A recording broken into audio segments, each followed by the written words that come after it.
ওমানে মিছিল করে গ্রেপ্তার হওয়া ৬ ব্যক্তির মধ্যে আরও ২ জনের জামিন মঞ্জুর হয়েছে। বুধবার শুনানি শেষে তাদের জামিন মঞ্জুর করেন সালালার একটি আদালত। জামিন পাওয়া ব্যক্তিরা হলেন সাইফুল মিয়া ও ইসমাইল হোসেন।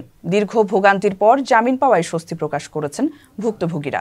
এজন্য তারা দূতাবাস, দেশের মানুষ ও সরকারের প্রতি কৃতজ্ঞতা জানিয়েছেন।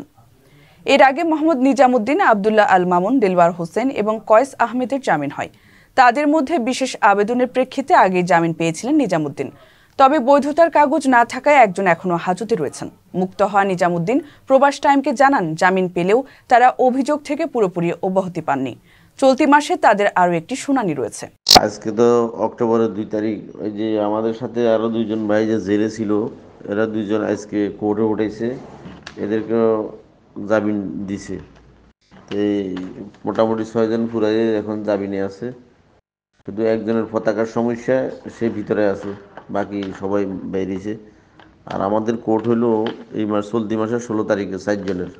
আর যে আজকে যে 2 জনের মধ্যে একজন জামিন পেয়েছে, ওনার কোর্ট হয়েছে চলতি মাসের 23 তারিখে।